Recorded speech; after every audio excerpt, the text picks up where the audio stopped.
Dearest Super Friends, this is Lady Elena from Technically a Conversation, and I've got some tea to spill. If you would like to receive that tea 1 week early, ad-free, and get some really cool stickers that are voted by you, then please subscribe to our Patreon. I really don't want to start an OnlyFans page, and your Tío Pepe from Sunland Park has already resorted to selling feet pics on the interwebs. And Lord knows what Isela will get herself into. Please help stop the madness. Lucky for you, all we are asking for is $2 a month as opposed to the $5 Tío Pepe is charging per toe. And who knows, we might throw in some feet pics in there for you for subscribing, if you're into that kind of thing, of course. But those will cost you more than the $2. Support us by logging into patreon.com/technicallyaconversation or check our show notes. In 1972, when Marlon Brando's son was kidnapped, he had help from the FBI and CIA, but they came up with nada. Then he called JJ Arms, and in 5 days, the private eye found his son with no hands. Literally, he had prosthetic hooks for hands. Where in the world did this amazing PI come from? El Paso, Texas. You don't want to miss his great life story. Get all the details next on Technically a Conversation.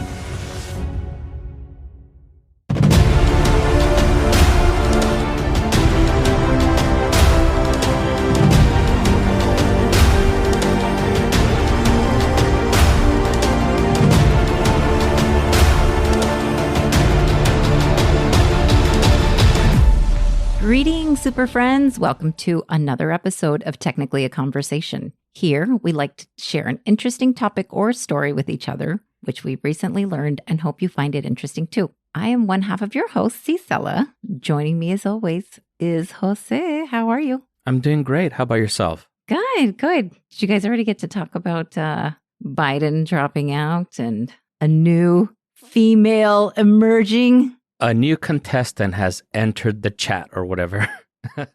What do they say? The future is female. Let's hope. Yeah, we'll see. Yeah. We didn't really talk about it too much. I just made the bye Biden little NSYNC joke. That's funny. Okay. Well, I'm really excited about it. I know we had a little like BTS behind the scenes conversation of it, and hopefully everyone's rejoicing as well. I'm excited about it too. I really like Tim Wall, the nominee that she picked for vice president. Agreed. I saw when Kamala Harris introduced them. Mm-hmm. And he seems like a genuinely nice guy. I really like them. I saw people right away were referring to him as America's dad. You know, he has just like a really homey vibe that he gives off. Yeah. He's a real good orator too. I like his speeches. He seems to be real personable. I agree with that. Yeah. We shall see. It's getting a little nerve-wracking. I don't know. I'm just dying to see when and if Trump and Harris debate. Yeah, that's going to be good for sure. That would be fabulous. And I also want to see JD Vance and Tim Wall debate as well. That's gonna be a lot of fun, I think. That one's gonna be really great. Yeah, I agree. Oh, the stuff we're in store for. Yeah, and I like that Tim Wall also made a JD Vance couch joke. Oh, that was so great. Yeah, he's like, they'll ever get off the couch. That's really great. I agree. I was like, Míralo, calling him out. I like it. Yeah. We like him spicy like that. He's definitely invited to the carne asada any day.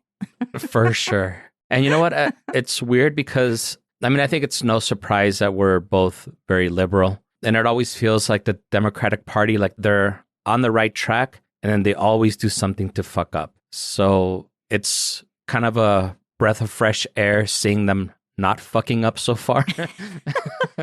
Yes. Agreed. A part of me is really worried, and I'm just like waiting for them to fuck up and for them to like derail things. But no, everything appears to be going well. That whole they're weird thing has taken off. Yes. Kamala Harris is brat, apparently. She's having her brat summer. The brat summer, yeah. Yeah, boy. I was like, I'm for it. Heck yeah, she is. Oh, yes, a Charlie XCX or whatever her name is. Yeah, I know it was Charlie and then a bunch of letters. And I was going to try and remember what it was. Yeah. Some singer. Yeah. Yeah. Well, that aside, let's dive on in. You were one of the first people to really talk up this show when we first met, The Walking Dead. Do you remember this? I do, and I apologize. No, I enjoyed it up until, some guy got a tiger for a pet that I was like, okay, I'm out. Anyway, up until then, I remember thinking many seasons. I don't even remember when that King guy came in or whatever his name was. I don't remember. I don't remember anymore either. Okay. Are you trying to suppress it? Yeah, that's a defense mechanism. My brain automatically represses stuff. But I actually remember thinking that was pretty badass when he came out with the fucking tiger. I thought that was fucking badass. That's funny. When I quit the show was when Rick left because I felt like it wasn't the same after that. It was a sad departure. For sure. The main character that I really came to enjoy watching, as did many women, was the Daryl character. I guess Norman Reedus is his name. Yes. Well, he was on Jimmy Kimmel somewhat recently. I don't know if you happened to see that. Did you happen to see his interview? I did not know. Okay, I'll tell you for everybody. He was talking about his love for Cher because it started with his sister, and I guess his sister would play her music, and then all of a sudden the sister even got to Cher Barbie. And he was talking about how he wasn't into Barbies, but he did like action figures. Then he mentioned this one really cool action figure, and Jimmy Kimmel sounded so intrigued that at one point he's like, wait, this is a real person? It almost sounded like he wanted to interview him.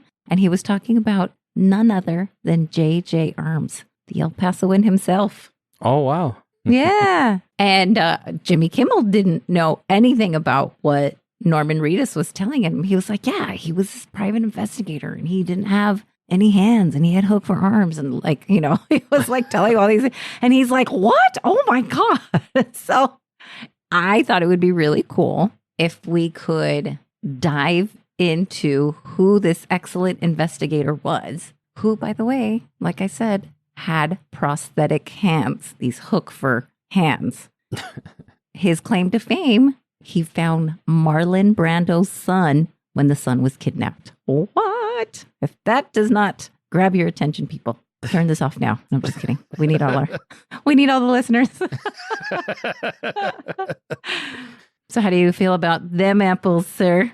I like J.J. Arms. I'm glad that you're covering him. Oh, good. And I'm kind of disappointed in myself that it didn't occur to me to cover him because, you know me, I normally like to cover stuff that's kind of weird. Yes. Him not having any hands is kind of weird. And I know that I'm really good at spoiling shit because I'm just like a know-it-all, I guess. So I will not spoil anything in this episode. Okay, excellent. Hey, you know what? It's only fair. You had done the Somerton Man, and I had that on my list too. So, hey, tit for tat. There we go. Just kidding, no. Well, actually, it's kind of funny because I was actually planning on doing the Somerton episode with you. Oh, see, that would have been really rough because we would have watched the same 60 Minutes or whatever. Well, I did not watch 60 Minutes. I've known about the Somerton Man for a long time. I want to say that Stuff You Should Know did an episode about it. Back in, I don't even know, it's been forever now. And I had kind of just forgotten about it. And it wasn't until they did the DNA testing back in 2021 or 2022 that he was back on my radar. So I said, you know what? That's when I put him on my list. And it was actually super friend Eric that asked for it. So I was like, you know what? We got the DNA test results so we can, talk about it. But the reason I chose not to do it with you was because I thought that there would be a higher probability that you would be familiar with the Somerton Man than my sister being familiar with it. And the topic I'm going to cover with you on the next episode, I thought that there would be a greater possibility that my sister would know about it than you would know about it. So I said, you know what, this way, I'm not, saying topics that you all already are familiar with. There could be some more surprises and genuine reactions. So that's why I did not do it with you. Ah, okay. I see. No, it's all fair. No, I'm glad that you covered it because uncovering such decades and decades of a mystery, this is the coolest thing. So I'm glad you did it. Yeah. 73 years. It was a mystery for 73 years. That's insane. That poor Charles guy or whatever his name was. Anyway, So time to bust out that GPS tracker again. I'm just kidding. You sleuth. Because this is our episode where we talk about the coolest private eye. Private eye, they're watching you. Just kidding. That's a little impromptu song break. It's over. So this information comes from an El Paso Times article, a couple of KTSM news videos, and a bunch of other stuff. Again, links in the, say it together, show notes. All right. J.J. Arms was actually born Julian Armas in 1933 in El Paso, Texas. And he actually changed his name in 1977 to J.J. Arms. So I'll still call him J.J. Arms since everybody knows him as J.J. Arms. Although he's known for having no hands, amongst other things, he was not born like this. So let's get into that accident. When he was 12 years old, another kid came over. The kid was about 18 years old. So I don't know if you could really call him a kid. That's what he called him. And this 18-year-old came over with a box full of dynamite caps. I don't even like where this is going already. Not even sure what the dynamite caps are. But anyway, the 18-year-old asked him to remove these lead seals on these explosives. Jay admitted he didn't know the gravity of what he was doing. So when Jay did, in fact, remove the seal, it exploded into his hands. And the explosion was so strong that it threw him back 20 feet. He landed by a tree and he was kind of stunned, right? And when he went to grab around a tree so he can kind of like help pick himself up, and he couldn't grab the tree, that was when he saw his hands. And that was the moment that he saw that his hands were like a big mangled mess. Isn't that sad? Yeah, that's so sad. It's very sad. I don't know if they ever held this kid accountable, but who knows? Anyway, after staying in the hospital for 4 weeks, he left with the prosthetic hooks for hands, which started 2 inches above his wrists. From the moment that he re-enrolled into school, homeboy was unstoppable. He signed up for sports still. He learned to shoot. I should specify, remember, for those of you outside of America, this is very on brand for Texas. Texas is known for guns. Like, disabilities are not going to slow us down. This exemplary kid graduated high school at 15 years old. He went on to study at NYU, where he got 2 degrees, criminology and psychology. That El Paso pulled him back in strongly, like it does many of us. And he returned and became a director for Goodwill. Later, he became chief deputy constable for El Paso County. That's pretty cool. I didn't even know he was a constable. Did you know that? I didn't. I didn't either. I was like, oh my God, I just thought he was just a private eye guy. Anyway. Yeah, I also didn't know the origin story of how he got the hooks, because I was under the impression that somebody sent him a bomb in the mail or something. And when he tried opening it, that's what exploded. I didn't know it was dynamite when he was playing with some kid. Yeah, well, this adult, really. I guess he was 18 years old. But yeah, he was playing, sadly. That must have just been a mean joke. I would like to think that the 18-year-old did not really know how far or how big of an explosion it was going to be. But I don't know. Either way, it's pretty dick to ask him to do anything, knowing that it was going to pop off in any way. Yeah, and also, I mean, to have that on your conscience. Yeah, for real. That's something you got to live with for life, for sure. But hey, like I said, didn't even stop him. He went to NYU. He got those 2 degrees. Life was pretty good. Ultimately, he made the choice to change his life a little, and he opened the Investigators. This is the life-changing choice, really. No case was too tough, and he would take basically any and all cases. With his success that was growing as a private eye, he started to acquire exotic pets, just like what we talked about earlier at the top of the show. He had a white Siberian tiger named Simba. He had a 53-year-old chimp named Gypsy. And let's just go through the list. He had an elephant, cheetahs, cougar, a jaguar. Get this? He even said he had 30 lions and cheetahs all running around with his dogs. My question is that until they became snacks? Yeah, I'm surprised they didn't eat the dog immediately. I don't understand it either, but okay. The city of El Paso did tell him he couldn't keep basically an exotic zoo in his home. And he used to have this home off of North Loop in El Paso, which is a really long street for anybody who knows. But he did appeal to the city and he won. So he was able to keep his crazy, his crazy animals. He also had a number of vehicles, which included a really cool freaking Corvette. Yes, he could drive with the hooks. So what was he working with as far as tools are concerned? He had a pilot's license. Like, whoa, stop there, bro. Like with hook prosthetics? How in the world? You know what I mean?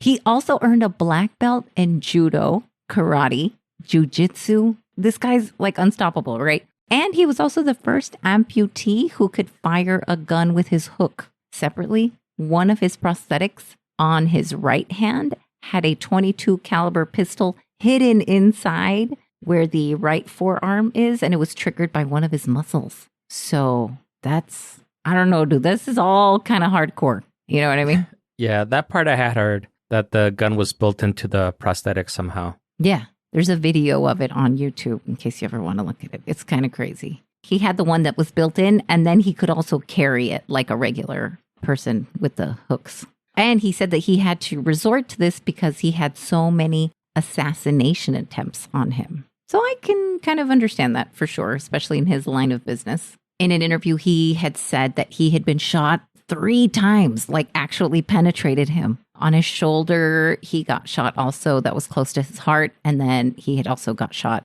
in his leg. He's like 50 Cent who got shot 9 times before 50 Cent. You know what I mean? Why were there so many assassination attempts? Are you going to cover that? No, I'm just going to cover his big major case. I mean, because he was, solving crimes and shit. That's probably why. Yeah, but I don't know. It just seems odd because you don't normally hear about, other investigators having so many assassination attempts. I think that also comes with like the territory of how successful he was. So even think about just private eyes in general. They're not always like kidnappings and stuff like that. They could just be like, hey, I think my husband's cheating on me. And then all of a sudden he finds out, he gets all the information, he tails him, gets pictures. And then before you know it, this guy's lost his house, his everything. You can get enemies that way, I would imagine. And I guess he was pretty high profile too, because there are very few investigators that you actually know their names. And I don't know if it was just because we grew up here in El Paso, but J.J. Arms was always a name that you were familiar with. Yeah, we'll get into that a little bit later too, as far as like what heights did he really reach outside of El Paso. So yeah, that's a good thing to think about for sure. But now that you've heard a little bit about his background, how he grew up, his toys, his determination, what are your initial thoughts of this man? Well, I mean, a lot of like admiration, both for overcoming, his disability, because I think that would be something that would, I guess, mentally cripple somebody too. When that happens, it's like, fuck, man, like my life sucks now. But he never let that become a crutch or anything. If anything, it inspired him to seek out more in his life, to challenge himself more, by learning karate and flying airplanes and all this shit. And also, what he accomplished as an investigator, it's also very inspiring. Agreed. Yeah, I was learning about him and thinking he already sounded like such a larger than life character that I think it's really fair to say that anyone could really be impressed by a person like that. And then prosthetic hands, karate chopping somebody in the cabeza, like in the head. That's amazing. But now's a good time to cut to a break. When we return, we're going to get into the details of his biggest case. Ay, Dios mío.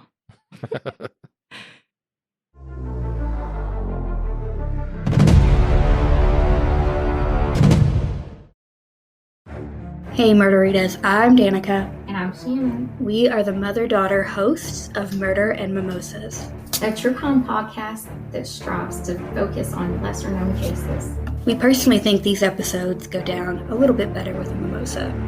You sip, we share. So grab yours and get ready, because every Saturday at brunch time is a new episode. You can listen to us on any podcast platform.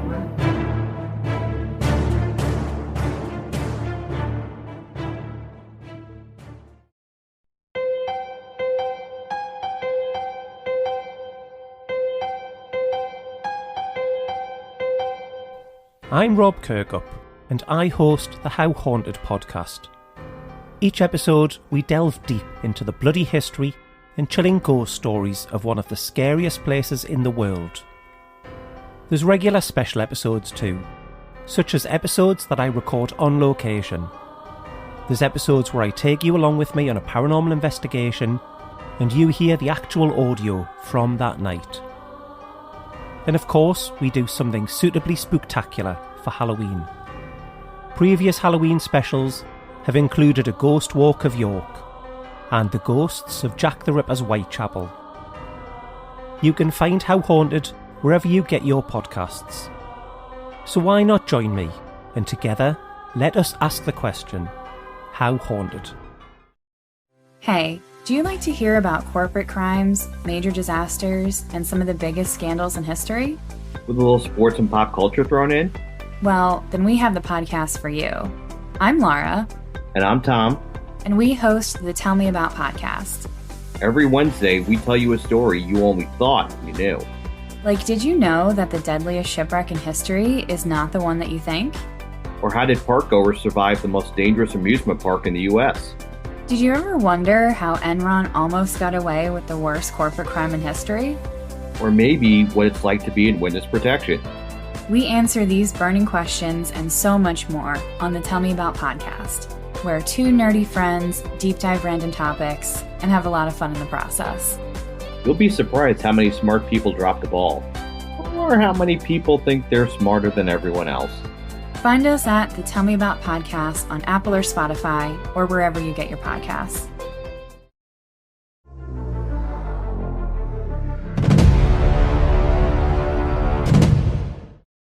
And we're back.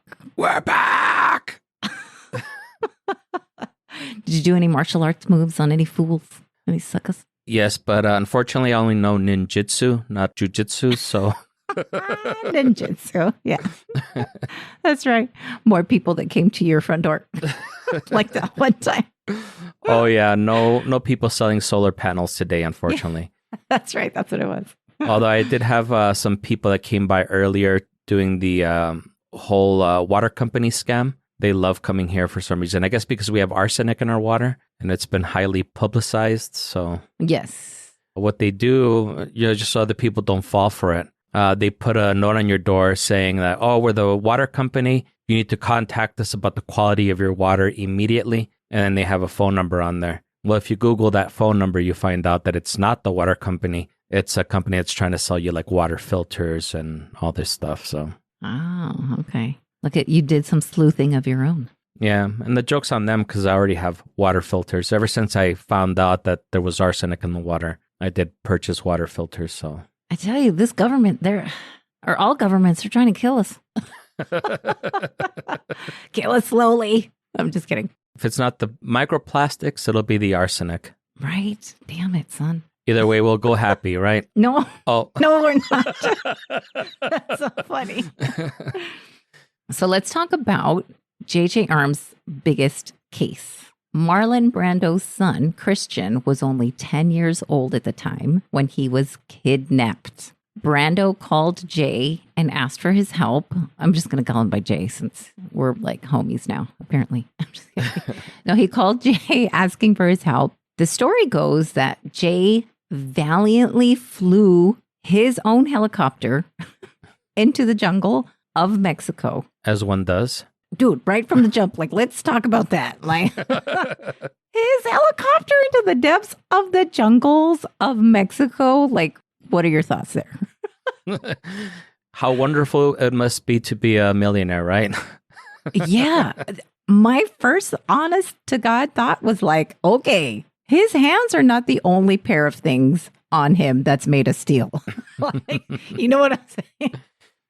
Yeah, that's crazy. Yeah, that's very courageous. When he did make it to San Felipe, that's in Baja California in Mexico, legend has it, lore has it that he did not sleep or eat until he found his son. And he happened upon a tent that was guarded by 8 men with big ass guns. Not a euphemism. And this was like in the middle of the silence and like parrots chirping or whatever it was. I don't know. He heard a little boy coughing. That's what kind of clued him in to look into the tent. And poor kid has been living in terror. JJ himself said Christian probably saw this man with hooks for hands, and he probably got even more frightened, thinking like I was also a bad guy. I don't know if you can get more frightened already. You've been sequestered and kidnapped into some jungles super far away. I don't know. That's pretty nuts. But how amazing. Yeah, and then some random dude with hooks for hands. Like that almost sounds like he would be a Bond villain or something. Yes, it really does. It really does. I agree. Here's the Nolan twist. Are you ready for it? Ready. Are you ready for it? JJ unveiled it was Marlon's ex-wife who coordinated the whole thing, paying $10,000 to each kidnapper to kidnap her own son.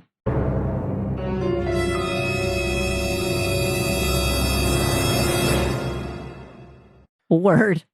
For reals. One payment back then of $10,000. This is 1972, just for clarity's sake. One payment of $10,000 back then in today's money would be $66,000, $395. Good Lord. That is a lot of money. And she paid it per gunman. There was 8 of them. Oh, shit. Dude, that's a lot of dinero, which is, of course, Spanish for money. I wonder how many helicopters you could buy with that much money back then. Yeah. I don't even know. That's a good question. Well, this put JJ Arms smack in the middle of the spotlight. Everyone started to hear about this amazingly excellent investigator with no hands, solving cases, kicking ass. It put him in People magazine's 25 most intriguing people of 1974 and 1975. That's pretty cool. I mean, this is big levels here. He also wrote an autobiography titled JJ Arms, Investigator. How I got these hooks for hands. Right, baby. I mean, dude, look, I'm not a book editor or anything, but I feel like that would be like Bill Clinton writing an autobiography and being like, a dude in an Oval Office. Like, really? You're a little more than that. You know what I mean? Let me tell you about that blue dress. Yeah, exactly. The most famous blowjob ever. With the fame, film opportunities have opened. Thus, this investigator, guess what he starts to do? Make movies. Dips his toe. Oh. Yeah, dips his toe into a little bit of acting. I mean, naturally, how are you not going to walk through that door that gets opened, right? That I had no idea about. Yeah, he acted in Hawaii Five-0, and this is the original show that came out in 1968 originally. With Tom Selleck? Was it with Tom Selleck or was that Magnum P.I.? I think that one was Magnum P.I. Yeah, different guy, but same idea. I'm sure there were a lot of hairy chests in that also, so... Oh, yeah. Yeah. That was like the rage. Yeah. Just big hair in general. I think big bodily hair in general was like big. Well, I mean, except for women. Well, maybe for women too. But anyway, let's not talk about that one. Whew. Fly a little too close to the sun on that one. There was an interview where he had been in business for 45 years up until that point. And he shut down any claims of slowing down by saying he was busier than ever. That's crazy, right? JJ Arms also went on to receive a ton of awards, ton of recognition. One of them was the man who made the greatest contribution to the investigative profession. That's pretty big already. I think that goes without saying how awesome that is for someone who has no hands, like you said, defying the word disability. Yeah, and it makes sense that business would pick up also because he's getting all this attention on a national scale. Right. And especially, I should say, this is like the biggest flex. He succeeded after the CIA and FBI failed Marlon Brando. Like, whoa.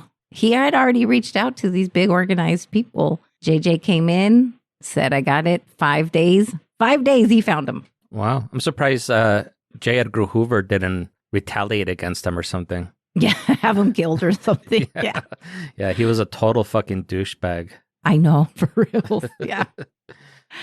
But he was also a model for a comic book character. This is right up your alley. And of course, the action figure that Norman Reedus spoke of on Jimmy Kimmel. The action figure, he was said to have bionic kinetic hands. I don't know what the biokinetic hands mean, but it sounds pretty cool. I would have bought it just for that. Yeah. I mean, in all honesty, I would have bought it just a regular J.J. Arms action figure. Agreed. You know, it also came with an investigator mobile unit, like almost like the, the Mystery Machine version, but like a van. Oh, wow. And he could like listen in. I know, isn't that the coolest thing? I was like, damn, man, this guy was super cool. At the time that he was enjoying going around to schools, also teaching kids, basically investigating was about, and just the ever wonderful lessons of how to stay safe. So who better to hear that from than from J.J. Arms? In 1989, the International Society of Private Investigators, I guess I should have added this before, had awarded him the most successful private eye. I think that obviously goes without saying. Other high-profile clients, let's just name drop a little bit. Elvis Presley, what? Howard Hughes, Elizabeth Taylor, just to name a few. After thriving for 50 years in the business, he did retire. He sold his giant estate for a sweet $3 million in 2020, which, of course, no longer had any exotic animals. The animals were donated to zoos across the country. The big home contained secret rooms in case of emergencies. Dude, are you picturing something like straight out of Scooby-Doo? I want a panic room like that. Yeah, actually, that's what came to my mind, that movie Panic Room. Oh, that was a good one. Yeah. Maybe I don't necessarily need a panic room, but I just want like pull this Alice in Wonderland book out and then all of a sudden like some other stuff. But, maybe it leads to like a secret bar or something. That would be really cool. Just like the whole thing about having like secret rooms and stuff, that is very intriguing. And it's funny that you mention a secret bar, because I do want to kind of plan something like that when I build my bar, having like a bookshelf and then you push it and then it turns into a door. So that is really cool. Yeah. I have seen when people actually create that. It doesn't seem all that hard. And I thought for sure it was going to be harder. I was like, really? A lady ended up doing that. And I was like, wow, she's amazing. I'll see if I can find it. I'll send it to you. Yeah, no, I've seen a lot of videos where people build their own home bars and they kind of try and do it in like a speakeasy vibe where it's kind of like a hidden room within their house. So that is a very popular motif, is to have like a bookshelf that, just moves out of the way and that's where the bar is hidden. Yeah, the way they had it was like on a hinge and then you would just like, it would like open up. It was really cool. I was like, dude, I want one of those. I don't even drink that much. I mean, at least I never drink at home, so it would be like a waste.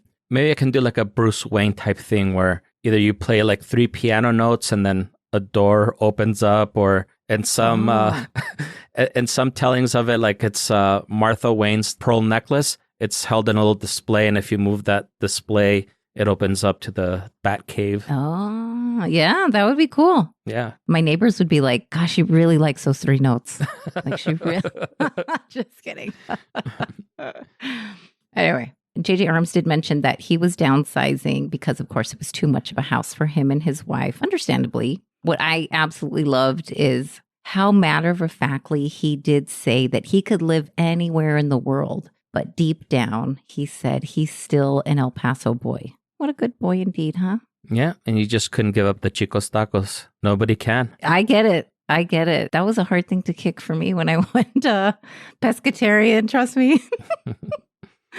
On an interview, he did say he wanted, or rather he specified what he wanted on his obituary. Oh, wait, this could be like a fun little game. What do you think he wanted it to say? We're setting you up here. I don't know. Yeah, no, it does feel like a setup for sure for me to say something fucked up. No, not mean. I was hoping you'd say something funny. No, I don't know. What could it possibly say? Well, he did say that he wanted it to say Jay did it his way, which is really sweet. It's very Frank Sinatra callback, right? I like it. I was just going to say that, very Frank Sinatra-y of him. Yeah, he really did do a lot of shit his way. Like, that's really incredible. So what are some of your favorite parts of the episode? Do tell. Apparently there was a lot that I didn't know about him. I didn't know the origin story of how he lost his hands. I didn't know that Marlon Brando, that was like his big case that put him on the map. I had no idea that there was a connection even with Brando. So that was really interesting. I think that's super freaking cool. Marlon Brando, even before The Godfather, everybody loved him. Yeah, and how he didn't let a disability stop him. 100%. That's like the biggest takeaway for sure. I didn't love the fact that he had so many exotic animals. I'll just be completely transparent on that, especially an elephant. Like, I don't know how much space those animals had to run around. But that aside, I think it's pretty awesome. And also, let me just come with my own truth. Like, by my senior year of high school, I think it was, I had a chinchilla, which is also kind of considered an exotic pet. But if you know what chinchillas are like, they're like the size of your hand. And I had a 3-story cage for her. So it ran around like crazy. And then what was really cute is like, to gain its trust, I would let it run around in my room and I would study with my legs kind of crisscross applesauce type of thing. And I would be reading and then it would climb up my little knee and then it would go all the way up to like my arms and then it would perch on top of my head and then it would just hang out there. Oh, I thought you were going to say, and then it would defecate all over you. No. No, thankfully not. I never did that. Not once. So, but anyway, so I can't hate on him too much. So, you know, as cool as your chinchilla probably was, you can't compare that to like a Siberian tiger or whatever. No. I'm just saying, I know what it's like to have like an exotic animal and how like cool it is, quote unquote. That chinchilla was like super cool. It lived everywhere with me. But other than that, I thought he was such an amazing, or is such an amazing person. I believe he's still alive. I'm pretty sure he still is. So thank goodness. That's terrible. I looked it up. Trust me, there's nothing on there yet. So all right. He's still with us. Yeah. I'll take your word for it. I don't know if he's still alive or not, but that'd be funny if. When I searched it up this weekend, everything was still on the up and up. As of this weekend, he's still alive. Yes. Well, before we go, we have to shout out our wonderful, awesome Patreons. Sophia, Natasha, Eric W., Angie, Eli, Madtown Charity, Katya, Victor, Christine, Josh, and Eric J. We cannot thank you enough, y'all, for making this a little bit easier. We love doing it, and we love that you guys are supporting us. Thank you so much. If you want to join the Superfly list, go to patreon.com/technically a conversation. It is a measly $2 a month. What? That doesn't even cover the credit card fees. Exactly. Sadly, that now you know what we're making. We're making sense here. But you'll get not only your episodes a week early, you're getting them ad-free. A little bit of time back in your day. How cool is that? Cool ass stickers too. Come on. Sometimes we do share some silly behind-the-scenes stories too. Yeah, you can put those stickers on your helicopter when you fly around Mexico. Right. Your black belt, your jiu-jitsu black belt. I don't think they'll let you do that. I'm just kidding. That sounds blasphemous for some reason. But congratulations, lovelies. You have done it again, folks. You have learned along with us about an awesome investigator who literally kicked ass without having hands. We hope you've been entertained by our chat and invite you to join us again next week. If you're enjoying the show, please leave us a favorable review. Tell a friend, subscribe wherever you're listening to this podcast now. Yeah. Follow us on all the socials at greetingstac. Email us at greetingstac@gmail.com or leave us a voicemail at 915-317-6669 if you have a story to share with us when you are your own private eye. We're watching. I don't know. Maybe you were hightailing somebody. That'd be cool. I want to hear it. Or share us the origin story of how you lost your hands. No. That's going to make me sad. Although not to call you out, Isela, you can still kick ass without hands. Now, if you lost your feet, that would make kicking ass a little bit more difficult. True. Just depends on how exactly you're kicking ass. I guess, yeah. Yeah. He was kicking ass on more than just one level. Yeah, for sure. Oscar Pistorius. I mean, we don't want to bring up that guy. That's like a bad person. But he was kicking ass for a little while until he started killing. That's terrible. Oh my God, that's so terrible. I'm sorry. All right. I'm sure we lost people by now. See you guys again next week.